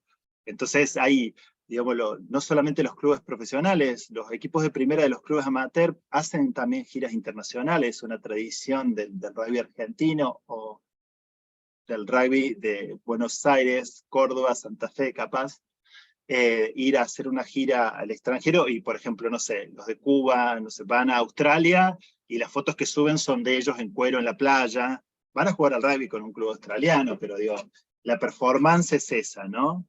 Tu cuerpo valioso también frente a otros varones, y hay algo que me encontré que era con el cuerpo deseado. O sea, el cuerpo deseado por una sociedad que mire esos cuerpos como modélicos. Y ahí, en el libro, en un capítulo, yo planteo que, digamos, tomando el enfoque de las sociedades somáticas y un poco influenciado tal vez por una lectura psicoanalítica a lo Rita Segato, digamos, obviamente sin su profundidad, digamos, hay una producción del cuerpo, digamos, yo digo, en el corazón del capitalismo somático. Digamos, están en el centro, son los cuerpos que con esos valores y esos estándares hegemónicos, todos quisieran tener, para decirlo de alguna manera, y hay cierta conciencia de eso, hay cierto uso estratégico de eso, también porque ese es el cuerpo que permite acumular valor, no solamente como jugador, sino para que te contrate Renault para lanzar a Agustín Cribi, por ejemplo, un jugador reconocido de Pumas de UAR, en su momento fue la imagen de empresas automotrices, de bebida y de seguros, y estaba ahí todo el tiempo, ¿no? Como siendo esa cara. Con todas sus marcas de ascendencia europea, digamos, para decirlo de alguna manera. Y sobre la publicidad, me quedo pensando en lo que decía sobre los nuevos sectores sociales, Verónica, porque cuando entrevisté a responsables de las primeras marcas que auspician al rugby y a otros deportes, hay algo interesante ahí, bueno, propio de la mercadotecnia, del marketing, que es que ellos decían, el rugby en Argentina sigue siendo, o sea, nos permite llegar, si nosotros ponemos plata en el rugby, llegamos al público ABC1. Llegamos al público de mayor capacidad de consumo, ¿no? Pero ¿qué pasa? Como rugby se está expandiendo, también, o sea, nos permite llegar a ese nicho de mucho poder adquisitivo, pero también nos permite llegar con todos los buenos valores, todavía no había sucedido lo de Fernando de Sosa, con todos los buenos valores que tiene el rugby a gente que lo está empezando a practicar, ¿no? Y el rugby, aparece el rugby escolar, el rugby social, y muchos jóvenes que no pertenecen a familias de rugby en muchas provincias, que empiezan a jugar en los clubes amateur por ahí, tal vez no los más importantes en términos de tradición y de expertise deportiva, pero sí en otros clubes, y empiezan a buscar hacer una carrera. Y la misma expansión del rugby, digamos, de las uniones de rugby internacional, con la generación de lo que se llamó en su momento los pladares, dispositivos de entrenamiento intensivo con el pago de una beca, están permitiendo que empiecen a ingresar esos nuevos perfiles sociales al rugby. De nuevo, es negocio también, digamos, ¿no? Como, eso también, ahí está todo el tiempo el negocio y la moral dando vueltas en esa producción de valor.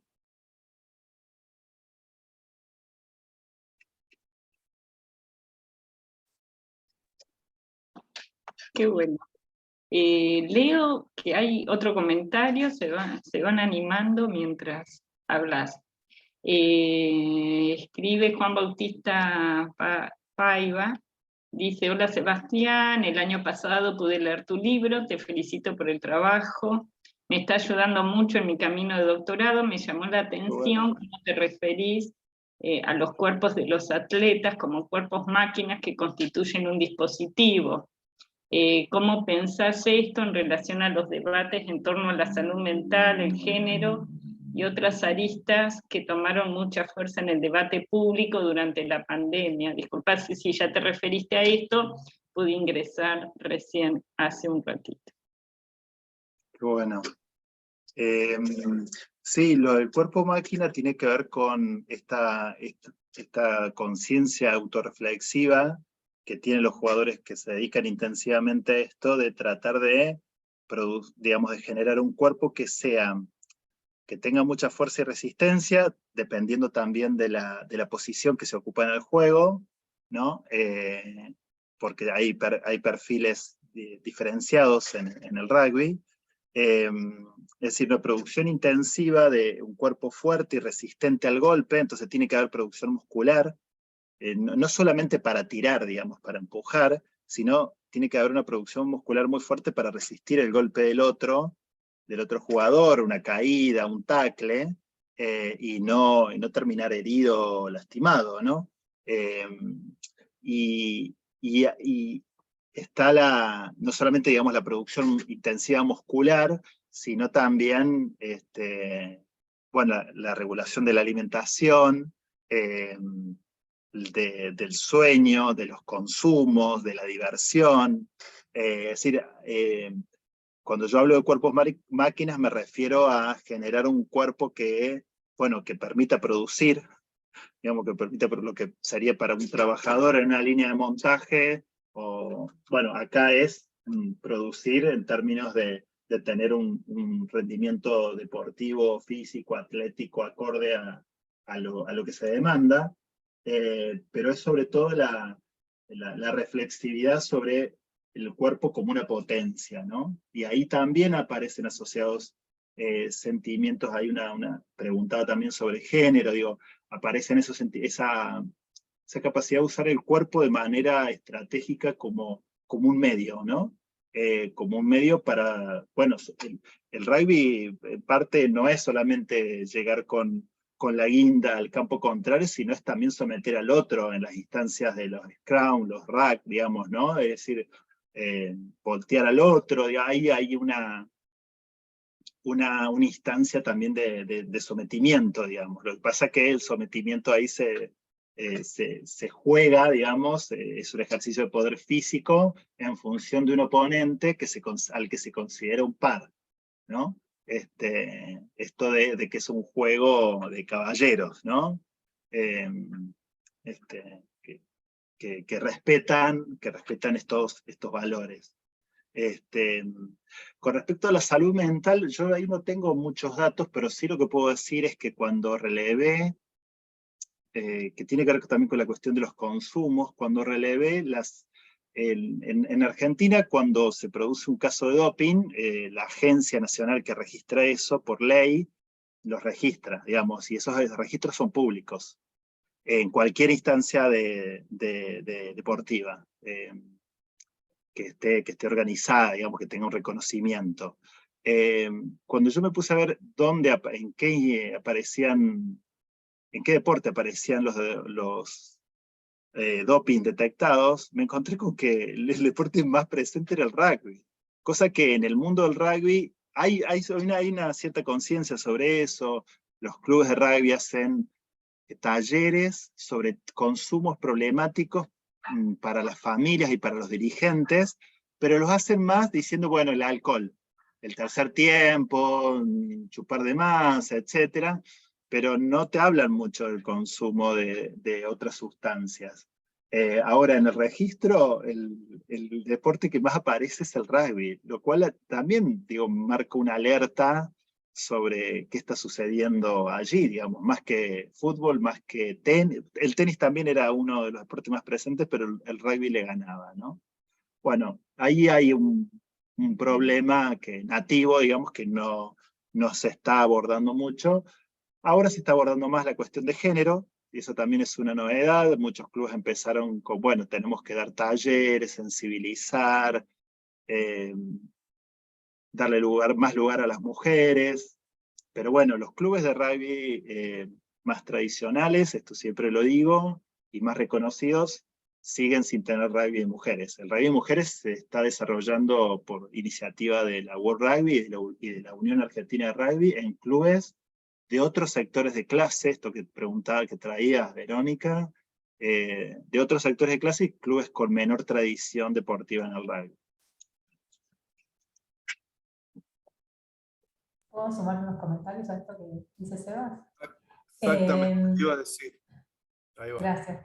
No sé, pero ahora que comentás esto de que las mujeres no juegan al rugby, las mujeres de clase alta sí juegan al fútbol, muchas, desde hace bastante. Y me pregunto por qué será que pueden jugar al fútbol, no lo sé, me surge la duda ahora escuchándote y no al rugby.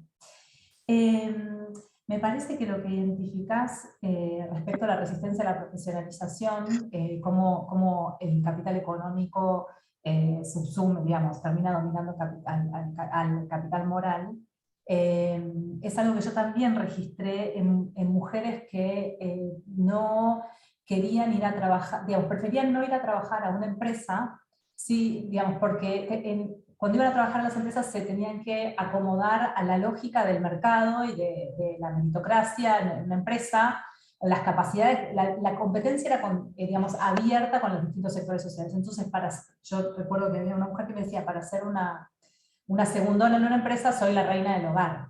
Entonces me parece que ahí hay como, y entonces ella se dedicaba al trabajo en su casa, por supuesto.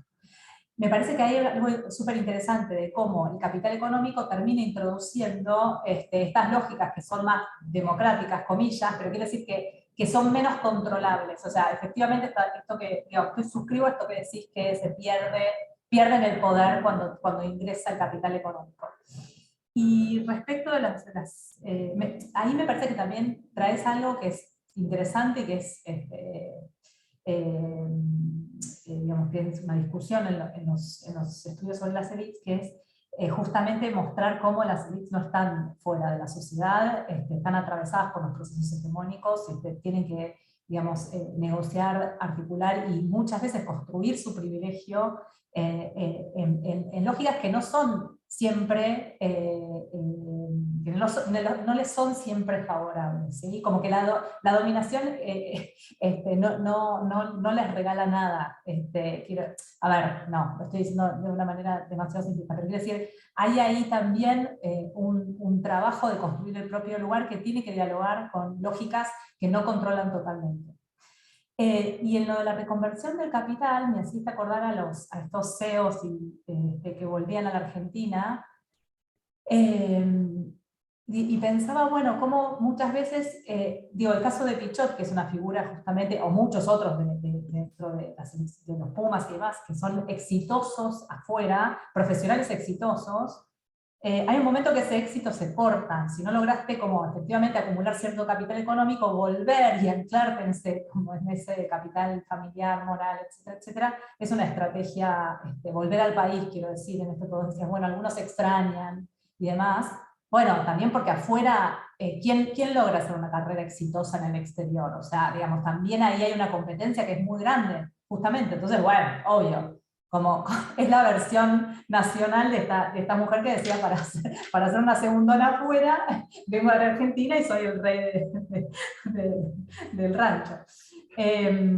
Pensaba en eso, ¿no? Cómo el capital moral termina siendo un reaseguro frente a lógicas de competencia súper agudas.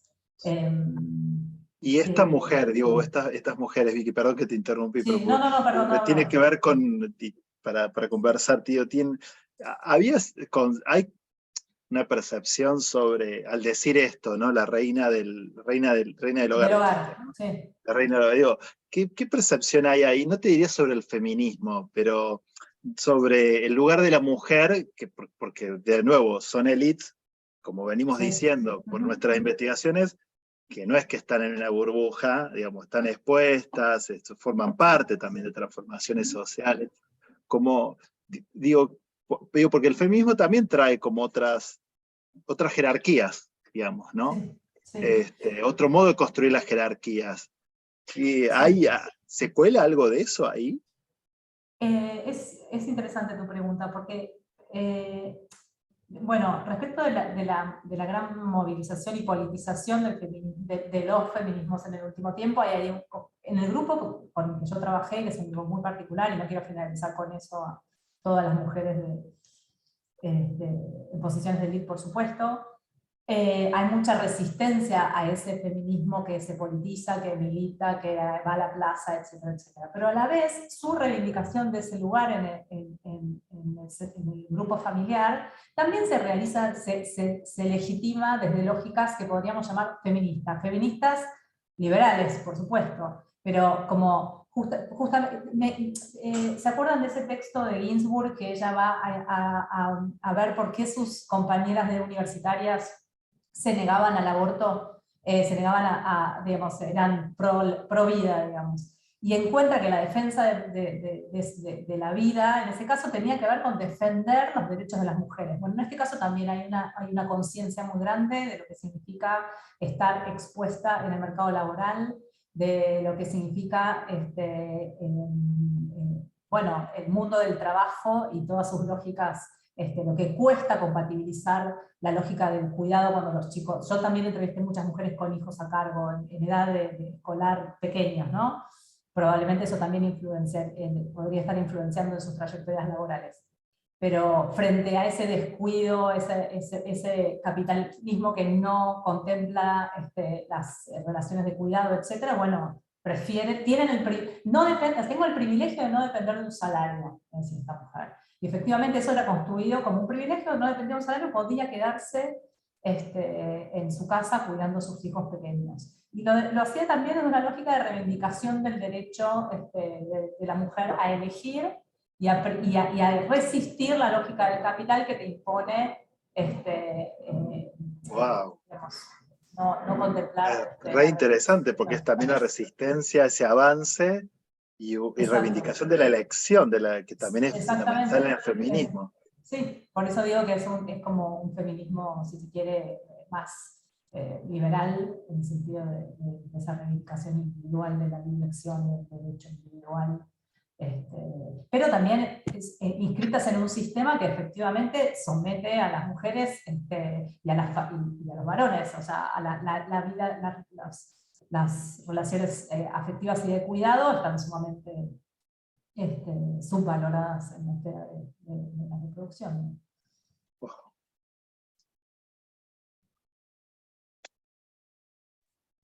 Bueno, ya estamos llegando al cierre del conversatorio, que da para seguir conversando, porque se abren un montón de aristas. Sí, es interesantísimo, se abren un montón de aristas interesantes, tanto a nivel teórico, metodológico, como empírico. O sea, en ese ida y vuelta se van abriendo un montón de preguntas y de planteos. Yo te dejaría unos minutos para cerrar, Sebas, para que digas lo que quieras, con lo que quieras cerrar, y después ya nos despedimos y otro día la seguimos, porque esto da. No, creo que no tengo más nada, me quedé como pensando en, debo decirles que cuando te escuché a vos, Juan, y a Vicky, enfatizar tanto lo de la violencia, no es que digo, no sea consciente de que eso está en el libro, digamos, ¿no? Las prácticas o el aire, digamos, ¿no? de violencia y fuerza que rodea esta formación corporal. Me sorprendió el énfasis en eso, y me quedé pensando sobre cómo también seguir trabajando el tema, sobre todo en esta dupla entre valores y violencia, digamos, ¿no? Cómo están ahí los dos operando de manera como constante, ¿no? Incluso hasta cómo se percibe, cómo también se frena, digamos, esa percepción sobre la violencia o sobre la conciencia sobre ella. Hay una cuestión que apareció como muy claro, la otra vez conversábamos con otros colegas sobre la cuestión del valor de la lealtad, que es el valor al que más análisis le vengo metiendo, que es un valor muy presente en el mundo del rugby, ¿no? Que tiene que ver con esto que señalaban antes del compañerismo. Al final son peronistas. ¿Viste? ¿Viste? Tanto antiperonismo. Al final no quieren, pero son peronistas. Sí, bueno, hay que volver a los trabajos, como decías vos, Juan. Sí, porque la lealtad que aparece hasta en los manuales de rugby, digamos, como un valor. Los valores de rugby de la International Rugby Board está ahí la lealtad como, bueno, el rugby te forma en esto de ser leal, bueno, al otro, al equipo, a los compañeros. Es sorprendente ver que en el juicio por el asesinato de Fernando Báez Sosa, una estrategia de defensa que adoptó todo el grupo de rugbyers, fue una estrategia de defensa totalmente anómala, que no la recomienda ningún penalista, que es que todos tuvieran el mismo equipo de abogados. Cuando los roles, claramente, digamos, por la evidencia previa, los roles se indicaban que, la evidencia indicaba que habían tenido roles distintos, y que muy probablemente el resultado del juicio podría haber sido distinto si hubieran tenido una estrategia que rompiera esa esa lealtad que se transforma en complicidad sin línea que la demarque, digamos, ¿no? Termina siendo lo mismo, ¿no? Con un equipo de abogados integrado a su vez por una familiar de uno de los grupos de hermanos, como, digo, uno sigue viendo cómo operan estos valores, incluso cuando en términos no quiero generar falsas empatías, digamos, con los victimarios, pero en términos de la lógica del castigo propia de un juicio penal, muy probablemente hubieran tenido mejores resultados si hubieran tenido abogados separados con estrategias penales distintas. Lo dicen los penalistas, digo esto otro, lo dicen los penalistas. Yo hago el análisis de eso en términos de lo que viene sucediendo, la lealtad transformada en complicidad, aunque los perjudique en su estrategia penal. Entonces digo, me parece que ahí, nada, tengo que seguirle dando vueltas a eso que ustedes también leyeron como con mucha presencia, porque sigue operando, digamos, ahí, estos valores siguen operando. Y agradecerle, la verdad que me quedo con muchas más ganas de seguir, generemos otra y sigamos viéndonos en otros congresos, así seguimos en la conversación. Seguro, Sebastián, esa es la idea, que esto se proyecte en nuevas iniciativas y actividades. Bueno, también agradecerle a Victoria y a Juan, especialmente por haber propiciado y alentado este espacio, ¿no? Y una se pone fundamentalista también de la defensa de la etnografía, ¿no? ¿Cuánto hay para decir con este tipo de investigaciones de largo aliento, de un trabajo territorial y humano puesto allí en juego enorme, ¿no? Así que súper agradecida. Bueno, y nos encontramos entonces en cualquier momento. Vale, muchas gracias. Les mando un abrazo. Gracias a todos. Muchísimas gracias. Adiós.